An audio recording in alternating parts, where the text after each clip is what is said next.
Hey, in this video, we'll be interviewing the Last Chance Writers. I'm Chris with Picks and Sticks Music Studio, and if you're new to this channel, we're an all things music channel, and we like to support our local artists and bands. If you like this interview, subscribe and hit that bell for notifications. And if you like this interview, um, hit the like button. Not only does this help the channel, it also helps promote the bands that we interview. More likes we get, more people watch the videos, more exposure they get. So this is episode number 14 of the Local Artists and Band series, and I'm very excited to welcome to the channel, the Last Chance Writers. Hello. Hello. Hey. Thanks for having us on, Chris. Yeah, thank you. I really appreciate it. I've been trying to get you guys for a little while, and things haven't lined up right, but this is great. I'm glad you guys are doing this with me. Definitely. Absolutely. We're excited to be on. Thanks for having us. So we have 3 of the 5. So why don't we start by introducing you guys, and then you can talk about the people that are missing. Well, I am Jessie. Jessie Albright. I'm the lead singer of Last Chance Writers. I grew up in Vermont and moved down to Georgia in 2015. And then a couple of years after that, met you guys, and we've been rocking and rolling ever since. I'm Dewitt, guitarist, Dewitt Thompson, and been an awesome ride. So I'm Jim Martin. I'm the bass player, and DeWitt's more than the guitarist. He writes the majority of the songs too. He's a brilliant songwriter. You're too kind. Grazie. And we're missing John tonight. He's one of the other guitarists, and I guess Shane is the drummer, right? So that's right. Yeah. So why don't we kind of briefly talked about it in the pregame about how you guys met and everything. So how'd you get together and start, Last Chance Writers? Well, I think it all started, I was playing in a cover band with John, and we met up with DeWitt at a charity function in Dahlonega, Georgia. And DeWitt, I think, was doing more of the singer-songwriter thing at the time and was kind of looking for a band. And playing in a cover band can be fun. At least you're playing music. But original rock, original music is definitely where my interest was. So we got together, started going over some original tunes, and then we were able to get Jessie into the band. And it really started to take off once that happened. That's awesome. It's probably a little obvious, but how did you come up with the name? Well, I was in a band before that. I finished an album, and it was just a solo. Then I got a band together, and that's when Last Chance Writers came about. And we did a few shows, traveled a little bit, but ended up kind of fizzling out. So the name was just kind of put in the back pocket. And then I've always liked it, and it resurfaced with the right band, and there it is. Scott Reeves just that's something I've always asked. People, if you're watching, ask some questions and to the band, and we'll get them answered and stuff. And it makes the interview a little bit more fun and kind of keeps it flowing. And it's just a fun thing to do. And also, I always timestamp these. It'll be a couple days after. Sometimes I do it the night, after the interview, but usually it's a couple days after. I'll timestamp it so you can skip around. I'll put the highlights in there and stuff like that. And you makes it a little easier to watch the interview if you're not watching it live. So anyway, ask some questions or say hi at least or whatever. So, who are some of your biggest influences as a band? And I guess, since there's just 3 of you, you guys can maybe talk about it individually as well. Who wants to go first? Well, I know that there's a pretty diverse range of interests. Like Shane, unfortunately, can't speak for himself at the moment, but he listened to a lot of punk music, a lot of stuff like that. I was really into the jam band scene. I listened to a lot of jam bands growing up, Grateful Dead, Fish, Widespread Panic, groups like that. And then Dewitt and Jessie, I'll let you guys talk about what your influences are. Well, where I'm at now is, of course, some of my influence are, Stones and Bowie, but here I've been really listening to this band called Powderfinger from Australia. Kind of been my obsession, and it's just amazing how big they are, but no one knows who they are in United States, and so I'm kind of revisiting like NXS and stuff like that. But yeah, Paul McCartney, Wings. He's a good songwriter. Bob Dylan. There you have it. I think a lot of my influences definitely stem from classic rock, 70s era. Love Jefferson Airplane, Talking Heads. Definitely love my Janis Joplin for sure, and Queen. But yeah, I think as far as like a band, we really tried to kind of focus on the dynamic, just like that really straightforward rock beat, AC/DC type of grooves, and just really that raw rock and roll, classic rock sound. Right. Sorry, I'm kind of muting some of you guys. I'm trying to figure out where that static's coming from. I think it's coming from Duet. Duet. Okay. But if you guys could play any venue, what would it be? Red Rocks. Yes, I second that. That would be amazing. Hollywood Bowl or Pompeii? Small. Do it.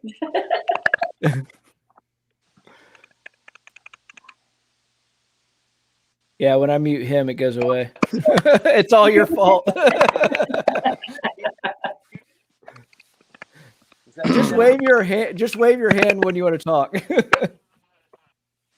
Pompeii or Hollywood Bowl? Shooting small. Yeah, right. Pompeii.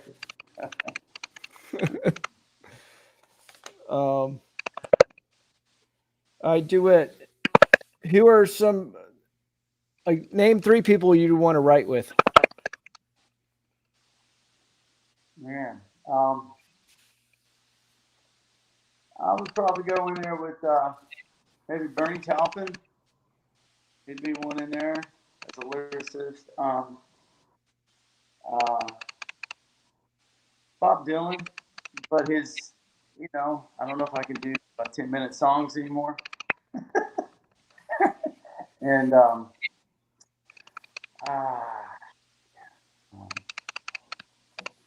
that's about it. I can't think of anything. Jessie, if you could do a duet with somebody, one person, anybody in the world, dead or alive, who would it be? I would have to say Freddie Mercury. Oh, that would be fun. That's a pretty good one. Let's see. I got to skip John. He's not here. I'll skip Sean. He's not here. Jim, name 3 bass intros of all time, like the best 3 intros. Okay, let me see if I can pick 3. Now, you're talking bass intros, not necessarily bass lines. So I'll have to go. It could be harmonies. It could be harmonies or whatever, but the intro of it, yeah. Okay, what about Whipping Post, Allman Brothers Band? And they're from Macon, so that's where my girlfriend lives and her son. And I'm actually about to paint an Eddie Van Halen guitar up for him, because that's what I do, is I paint, usually houses and stuff. But anyway, back to the questions. Probably Sabotage by the Beastie Boys and Money by Pink Floyd. Nice. Yeah, that is a good one. All right, name something that's positive that came out of this pandemic. I'm guessing it's probably the album. Yeah, Definitely. we definitely had a lot of extra time to work on the album because obviously nobody was gigging. We had a European tour that was canceled because of COVID, but that gave us a lot of time. We actually were able to add another song to the album. And, there's some blessings that come out of it, but it's been a little bit rough even for us, right?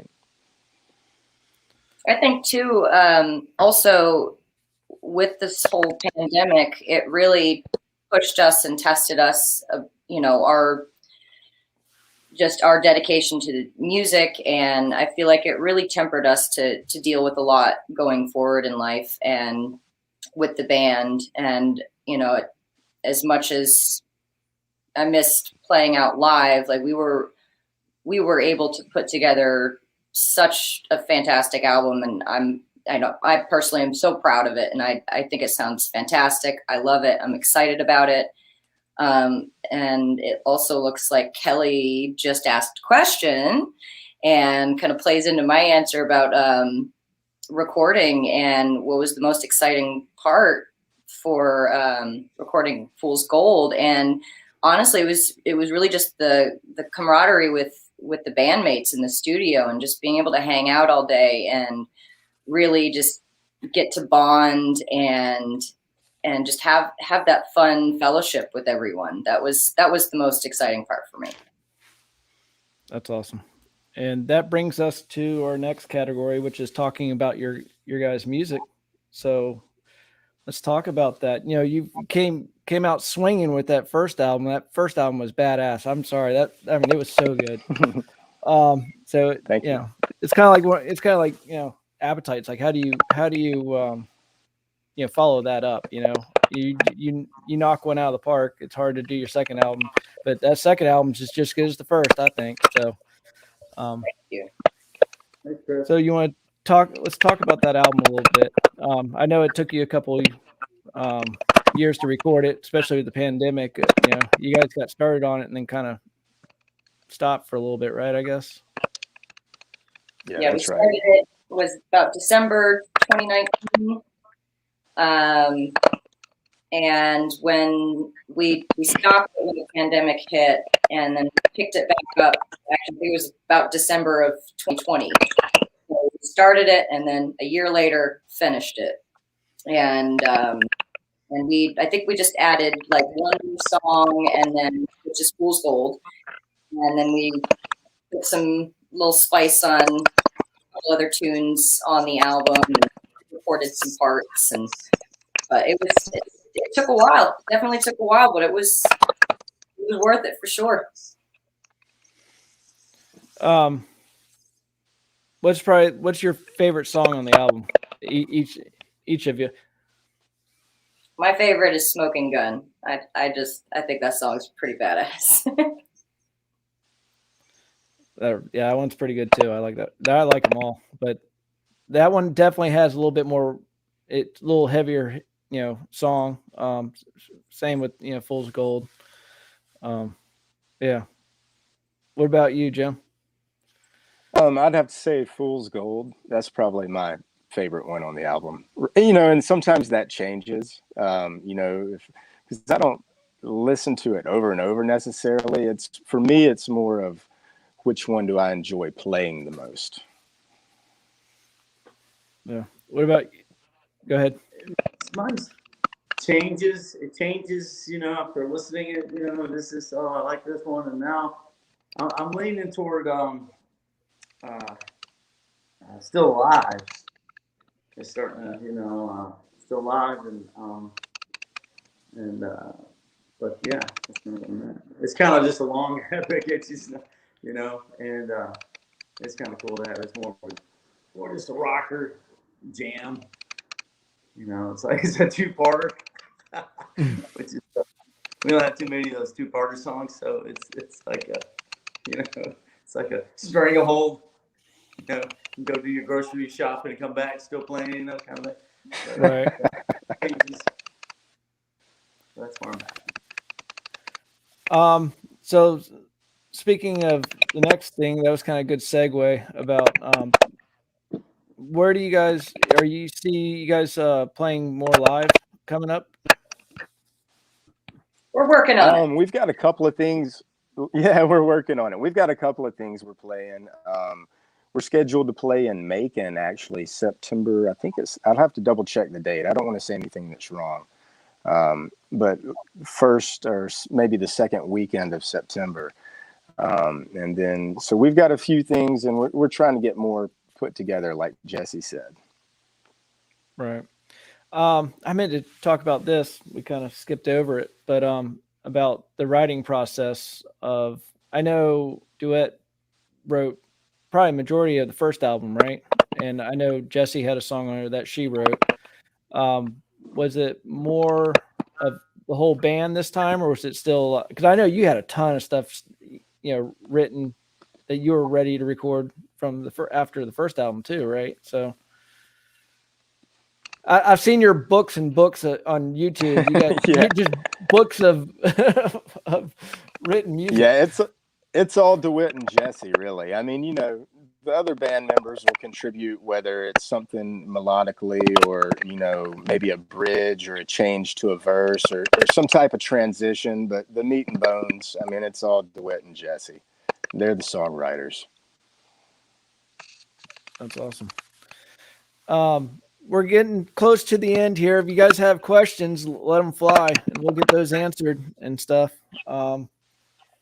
So where can people find your music? Everywhere. It's available on all streaming platforms right now. So iTunes, Spotify, it is out there. iHeartRadio. I can't name them all, but we just clicked the box that said everywhere. That's right. And Chris, one cool thing is you can go to our website and actually stream the entire album for free at lastchancewriters.com. If you click on the menu selection, it'll take you right to the new album, and you can listen to it for free. I'm going to do this, and hopefully it doesn't drop out this time. Awesome. But here's their website, and just thelastchancewriters.com, and then go to music, like you said, and then it's right there. You can just stream it. That's right. And I won't play one, so I don't get copyrighted by you guys now. Oh, I gotta let Duet back in. So, I'm on the other screen. Sorry.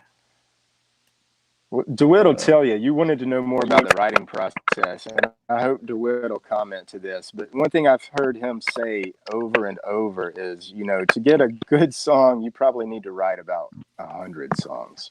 And that's why Dewitt has those notebooks, Chris, that you were talking about. I mean, there's there's a lot of content in there. And I think Dewitt should tell the story real quick about when he had to start over with all the songs and lyrics, because I think he lost a whole years of work one time. Oh, wow. Yeah. That must have hurt. I don't think I did that, Jim. That's a good lead-in. Okay. No, but fair enough. I'm laughing. Yeah, it takes 1,000, songs to get a great one. There's a lot of times where, you write 10 songs and these are the songs, and it just, to me, it doesn't work that way, because somebody band or anybody, they can. I've worked with somebody, in a studio one time, and he just went right through my songs, and that one sounds okay, and then like 10 other ones whipped right through it, and it kind of opened my eyes right there. So that kind of helped, So I mean, a plan. That's amazing that you can just have that many written, though. I mean, it's hard to write one yet, 100, Well, you have to figure 80 are written, or partly written, could be, 30 that are seriously written. So, and then some are still formulating. So it's a bowl of different, Right. seasons. Hey, everybody. Like I said in the beginning, if you hit that like button, it helps promote the band. It also helps the channel out a lot. And don't forget, if you want to see more interviews like this, don't forget to subscribe and hit that bell for notifications and stuff like that. Anybody, like I said, you have any questions, let them fly in the chat thing. We have a little chat. You have to be logged in, but if you log into YouTube, it's just a Gmail account. You can ask questions and stuff. So anyway, let's talk social media. So you have your website. You guys, what other platforms are you on? We have Instagram. We do have our Facebook page.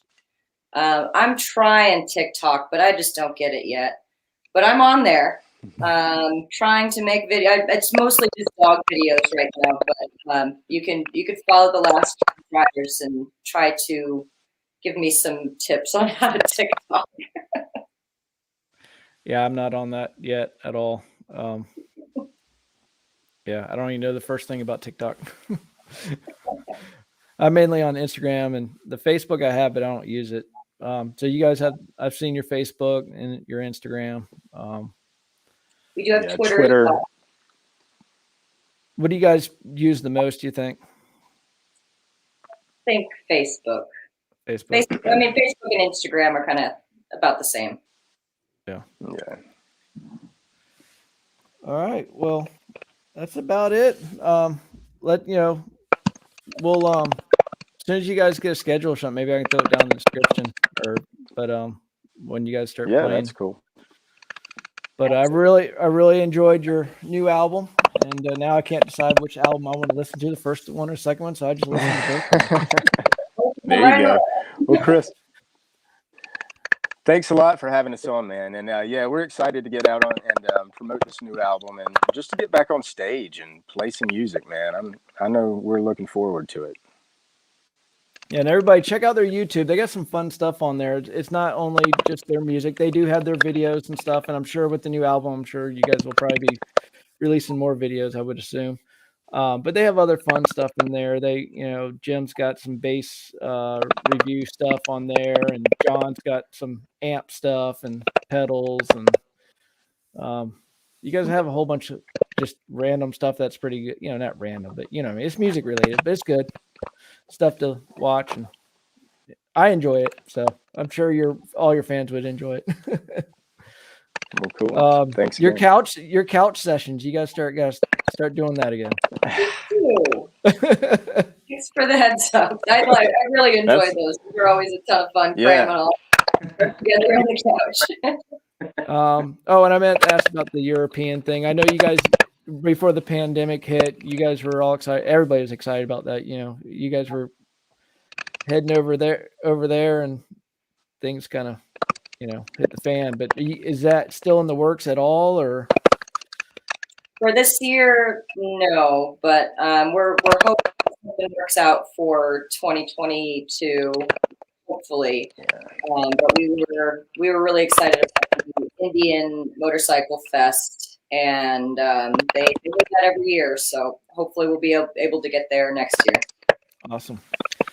All right. Well, I really appreciate you being on here with us, and everybody, I really appreciate you being on here and watching this. We had quite a few people watching tonight, and I appreciate that.